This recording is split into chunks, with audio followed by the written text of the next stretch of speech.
Hello ladies and welcome back.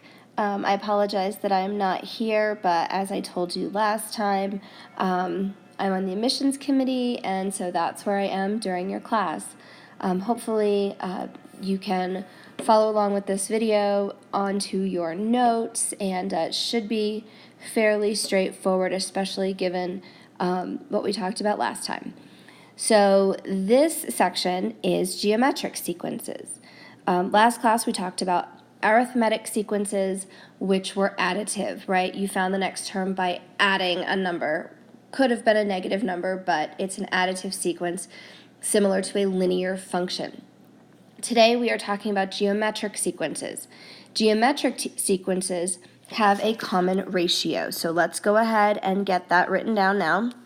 A sequence with a common ratio. I'm going to zoom in a little bit so I can write.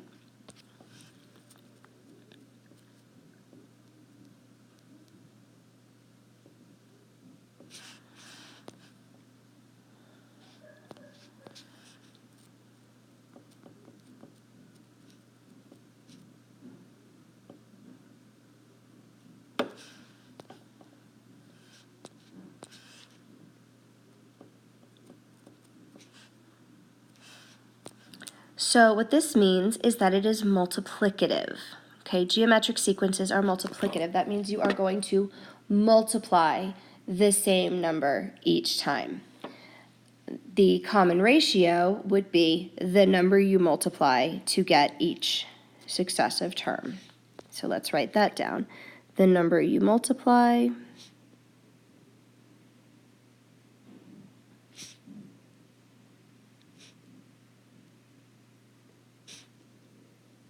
to get the next term.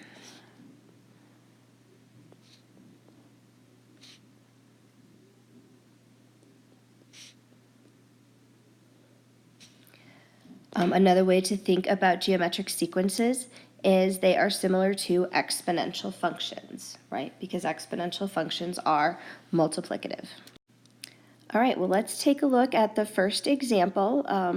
Just like last time, I'm going to do a couple, and then I'll have you do a couple as well. So this one says, write the first four terms of the geometric sequence whose nth term is 2 to the power of n. What is the common ratio? So we can think of it as a sub n is equal to 2 to the power of n. So a to the 1 is equal to 2 to the 1. A sub 2 is equal to 2 squared. A sub 3 is equal to 2 cubed. A sub 4 is equal to 2 to the 4th. So if I was going to write those out, 2 to the first is 2.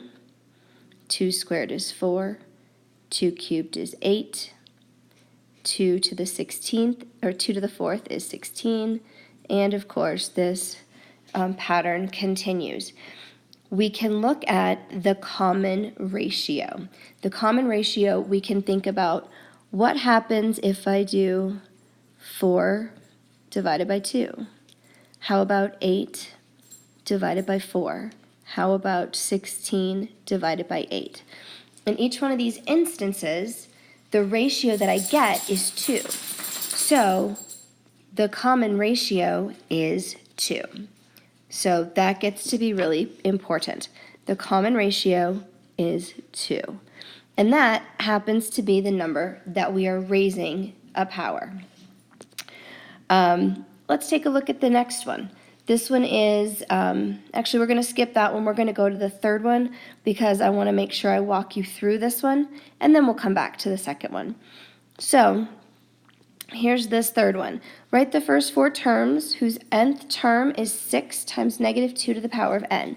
Same idea, right? So a sub n is equal to 6 times negative 2 to the power of n. You know what? I actually wanted to make this a sub 1. So a sub 1, negative 2 to the power of 1. So that's negative 2 times 6 is negative 12. A sub 2 is 6 times negative 2 squared. Well, negative 2 squared is 4. 6 times 4 is 24. So that's a positive 24.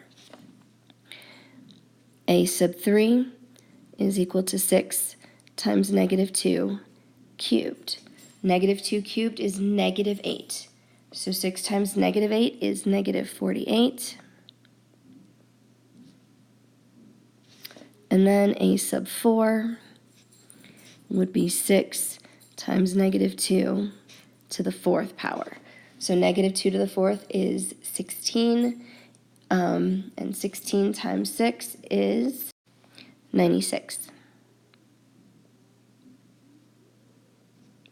Again, in this instance, the common ratio is doubling, kind of, but what we can pay attention to here is the fact that I've got a negative, and then a positive, and then a negative, and then a positive.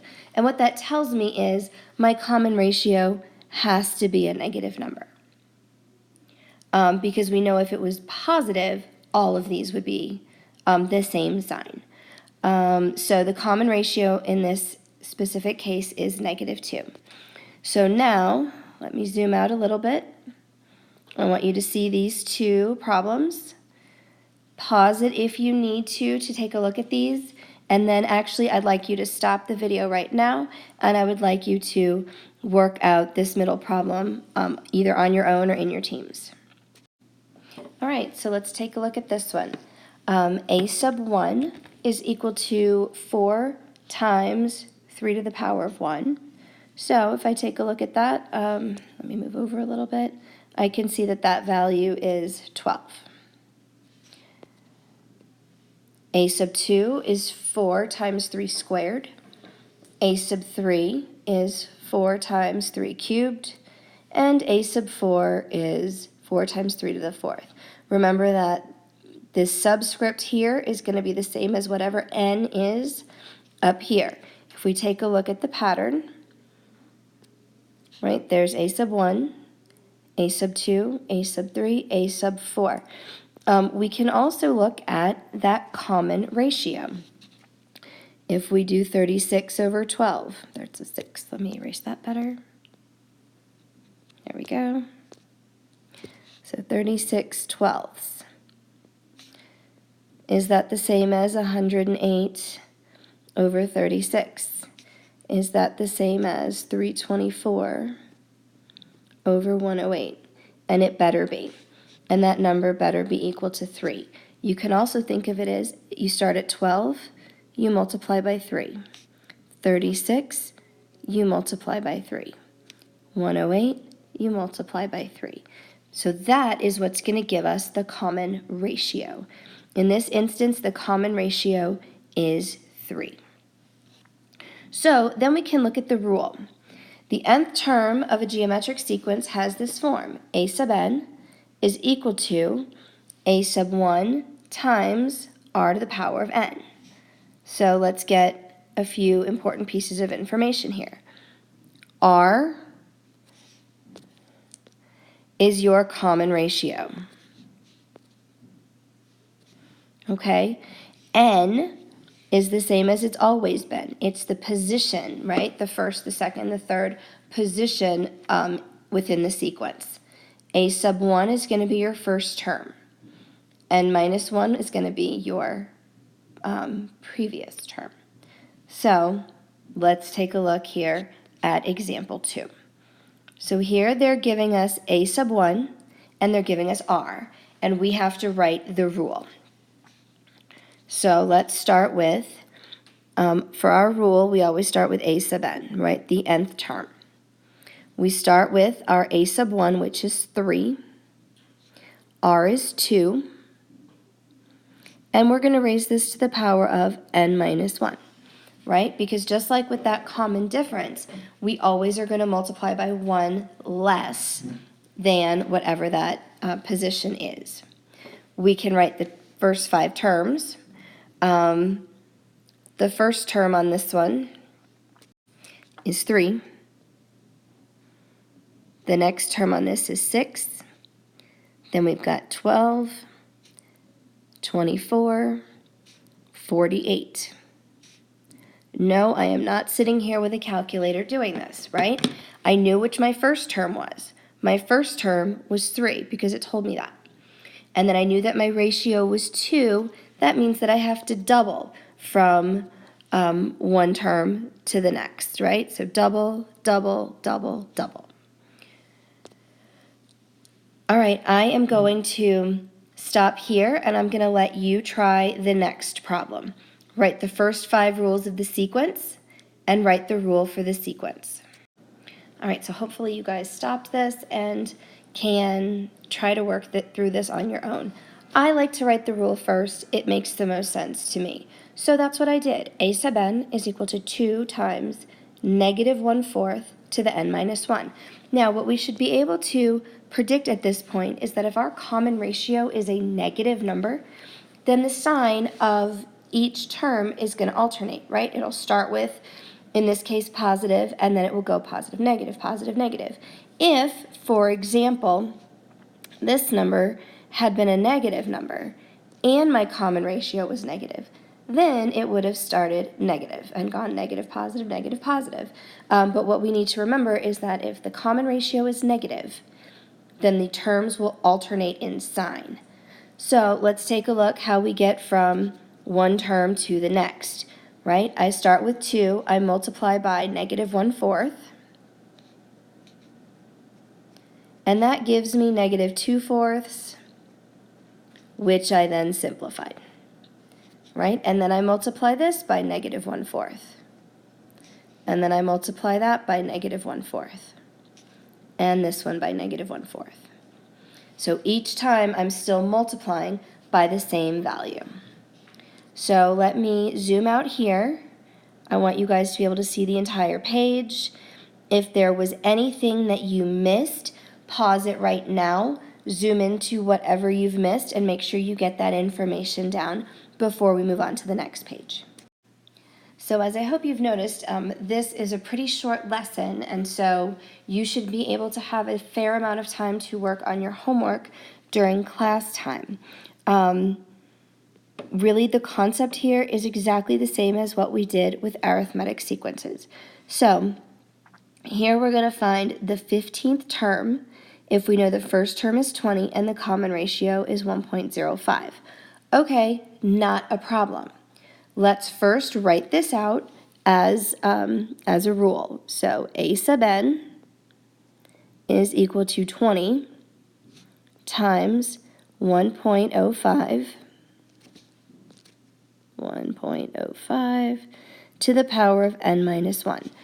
So now we're looking for the 15th term. I can manage this, right? That means I'm looking for a sub 15. So that means I'm going to take 20 times 1.05 to the power of 15 minus 1. Or I can say 20 times 1.05 to the power of 14.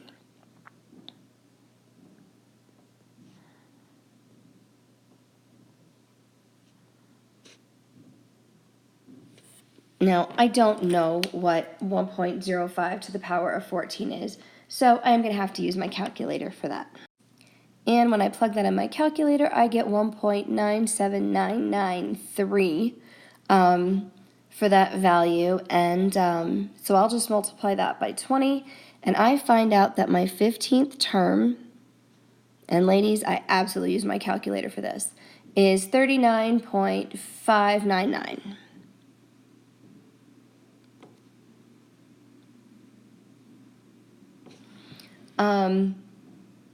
How many decimal places do you need to go to? You know, it kind of varies depending on the problem.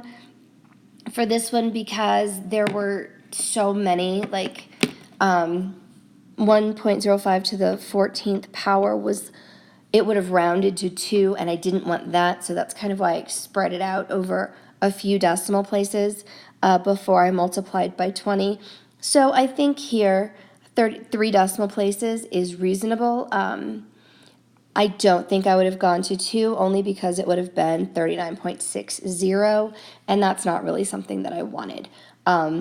So I would say probably 2 to 3 decimal places is going to be what you want to round to. Now take a look at the next one. I'm going to have you guys pause here and try this problem. All right, so let's take a look at this. A sub n is equal to 14 times 1.2 to the power of n minus 1. So if I'm looking for the 12th term in this sequence, I'm going to take 14 times 1.2 to the power of 12 minus 1. So a sub 12 is 14 times 1.2 to the power of 11, right? Because we have to multiply by that ratio one fewer times than the space that we're looking for. So when I plug that into my calculator, and yes, I absolutely plugged it into the calculator, I get 1.04.021, which I would say is a reasonable place to round. All right, so let's move on to example 4. So here we're going to find a formula for the nth term of this sequence. Then we're going to find the 10th term of the sequence. So what we need to do anytime we're writing a formula is we need to know the first term and we need to know the common ratio. Well, okay, the first term was pretty easy because I can see it, it's 5. But then we need to look for that common ratio. 5 over 15, 45 over 15. I am saying all of these things backwards, so let me try that again. 15 over 5 is 3. 45 over 15 is 3.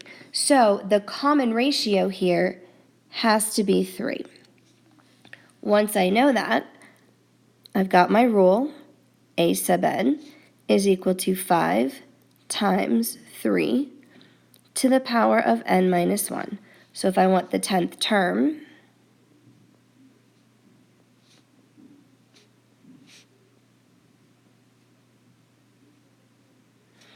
I'm looking for 5 times 3 to the power of 9.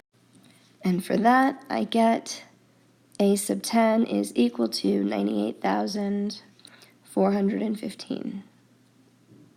Yes, I used my calculator. I cannot do this in my head, and I certainly don't expect you to. Go ahead now and pause this video and try the next one. Okay, so now that you've worked that out, let's check your work. A sub 1 is 4, right? That's the first number that we see here. And then if I start doing some division, 20 divided by 4, 100 divided by 20, I find that my common ratio is 5.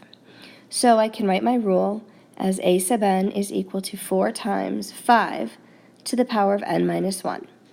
Okay, so I'm looking for the 13th term of the sequence. So I need a sub 13 is equal to 4 times 5 to the power of 13 minus 1. So that gives me an exponent of 12 here. By the way, yes, this is a huge number. 5 to the power of 12 is a huge number. And then when you multiply it by 4, you get 976,562,500. That is the 13th term of this sequence.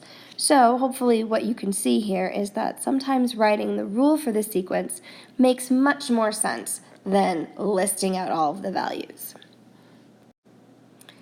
All right, let's take a look at example 5. This is going to be just like what we did with arithmetic sequences. They've given us the 4th term and the 14th term. And they're telling us all of the terms are positive. Why does that matter? That matters because that tells me that the common ratio is a positive number. So just like with the arithmetic sequences, we need to look at how many times do we have to multiply that ratio from the 4th term to the 10th term? Well, you just subtract your terms, right? And we know we have to multiply it 6 times. So that means I can set up my, my rule as a sub 10 is equal to a sub 4 times r to the power of 6, because I'm going to multiply that ratio 6 times. So some numbers that I know. A sub 10 is 125 over 64. And I know that a sub 4 is 125.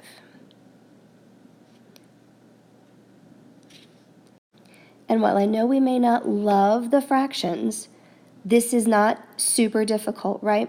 We divide both sides by 125, or you can think of it as multiplying by 1 over 125 on both sides of the equal sign.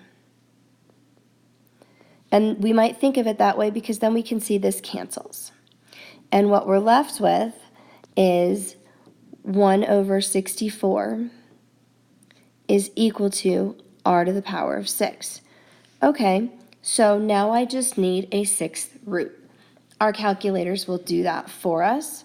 If you're not sure, you can also write it as 1 over 64 to the power of 1/6. So I'll write that down for you. I'm going to slide this over a little bit more. Your options, again, are to say that you are going to take the sixth root of 1/64th,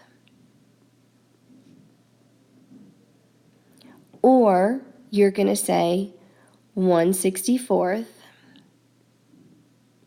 to the power of 1/6. You should remember from Algebra 2 that these mean the same thing, and this is how we can solve for that r. This tells us that the common ratio here is 1/2. So let's figure out if that's it. Find the 14th term. Okay, so I now have an r. What I don't have is an a sub 1. So now we have to use this information to get a sub 1.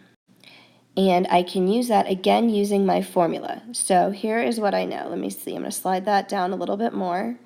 I know that my rule, a sub n, is equal to a sub 1 times r to the power of n minus 1.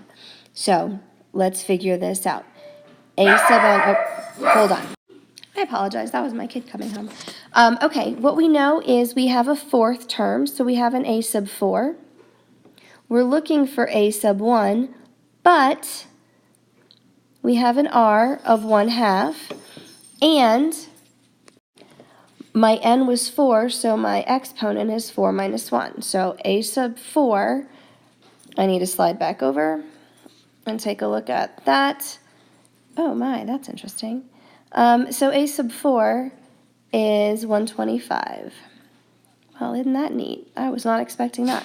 Okay, so a sub 4 is 125,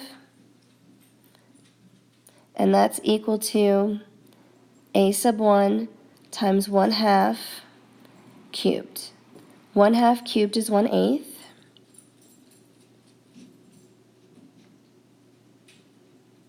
And then, of course, to solve, I multiply both sides of this equation by 8, and that gives me 1,000. So what I've just figured out is that the first term of this sequence is 1,000. Okay, so if this is a little off, it's because I had to do some weird editing things in order to get all of this stuff to move correctly. Anyways, we now have an a sub 1, and we have an r, which means that we can find the 14th term, right? So a sub 14 is going to equal a sub 1, which is 1,000, times 1/2 to the power of 14 minus 1, right? And from here, a sub 14 is equal to, and of course I've plugged this into my calculator, and I get 125 over 1,024. In your calculator, you can push the button that says Math and choose the first option, Frac, and it will take a decimal and convert it to a fraction for you. I do hope that at some point, if you found that you've run out of space, that you are using your own paper and not trying to freak out about where I am or where you're supposed to write all this stuff down. You may need your own paper if I have not given you enough space, and for me, clearly I haven't. Okay, so here's the last problem, and I would like you guys to work on this on your own. Pause this and turn it back on when you're done. All right, so I hope that you guys have worked this out on your own. Let's take a look at how this works. So I'm going from the 5th term to the 8th term. So what that tells me is that I need to figure out how many times I am multiplying my ratio. So I have to go from 2 to 5. The difference there is 3. So that means I am multiplying my ratio 3 times. That becomes the exponent. From there, I know that I'm going to find the 5th term, I'm going to take that 2nd term and multiply the ratio 3 times, which is how I get this formula. So I have a 5th term, it's 81/4. I have a 2nd term, it's 6. So now I'm just looking for that common ratio that I'm raising to the power of 3. First step is to divide by 6 on both sides. When I divide by 6 on both sides, I get 27/8. So 27/8 is equal to r cubed. So now since I'm trying to undo cubing this variable, I'll take the cube root on both sides. And I hope that you know that the cube root of 27 is 3 and the cube root of 8 is 2. So my common ratio is 3/2. Now I'm going to use that information to find the first term.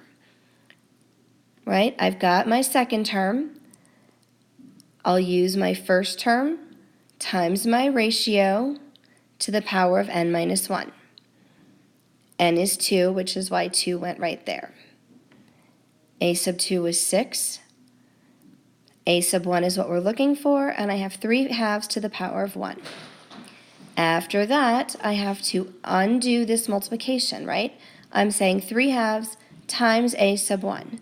So to undo the multiplication, I multiply by 2/3 on both sides. 2/3 times 6 is 4, and I am left with a sub 1. So the first term in my sequence is 4.